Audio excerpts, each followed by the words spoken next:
চুয়াডাঙ্গা শহরের রেলবাজার এলাকায় নির্মিত হচ্ছে রেলওয়ে ওভারপাস। এখন অনেকটাই দৃশ্যমান এই ওভারপাসটি, একে একে বসছে স্প্যানগুলো।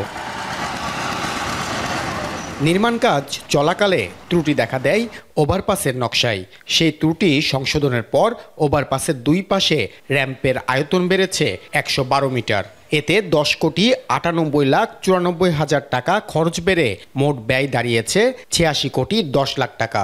নির্মাণ কাজের সময় বেড়েছে ২০২৫ সালের জুন মাস পর্যন্ত। গুরুত্বপূর্ণ এই রেলওয়ে ওভারপাসের জন্য দিন গুনছে জেলাবাসী। ভোগান্তি পেরিয়ে স্বস্তির অপেক্ষায় তারা। তবে রয়েছে প্রকল্পে ধীরগতির অভিযোগ। চলাচলে ভোগান্তির কথা জানিয়েছেন অনেকে।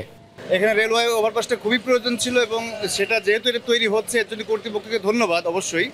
তবে আমরা আশা করব যে যত দ্রুত কাজ শেষ করা সম্ভব। এখানে অনেক ধুলোবালি ওরে, আমরা স্কুলে যেতে সমস্যা হয়, বৃষ্টি হলে অনেক কাদা হয়ে যায়, তারপরে আমরা যেতে অনেক কষ্ট করি। এখানে দুই পাশে রাস্তা সংকীর্ণ হয়ে গিয়েছে, গাড়ি ঘোড়া চলাচল করতে পারে না, সবসময় জ্যাম লেগে থাকে আর প্রচুর ধুলা ওরে।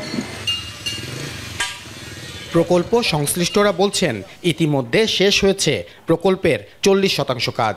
চলতি বছরের মধ্যেই বাকি কাজ শেষ করার আশা। ইতিমধ্যে আমরা প্রায় 40% প্রোগ্রেস আমরা অ্যাচিভ করেছি এবং আমাদের এই প্রজেক্টের মধ্যে আপনি জানেন যে কিছু ভূমি অধিগ্রহণের বিষয় ছিল, কারণ আমরা নিচে যে সার্ভিস রোডটা করব, নিচের সার্ভিস রোডের জন্য কিছুটা ভূমি প্রয়োজন হচ্ছে। এই ভূমি অধিগ্রহণের কারণে আমরা ইতিমধ্যে জেলা প্রশাসক মহোদয়ের কার্যালয় থেকে আমরা ইতিমধ্যে এস্টিমেট পেয়েছি। ওই পারপাজে আমাদের একটু সময় লেগে গেছে। দীর্ঘ সময়ের নানা দুর্ভোগ কাটিয়ে বহুল প্রত্যাশিত রেলওয়ে ওভারপাসের দিকে তাকিয়ে এখন চুয়াডাঙ্গার সর্বস্তরের মানুষ। রেলের এই প্রকল্পটি বাস্তবায়ন হলে নির্বিঘ্নে চলাচল করবে যানবাহন। যানজটের হাত থেকে রেহাই পাবে লাখ লাখ মানুষ। অনিক চক্রবর্তী, এখন চুয়াডাঙ্গা।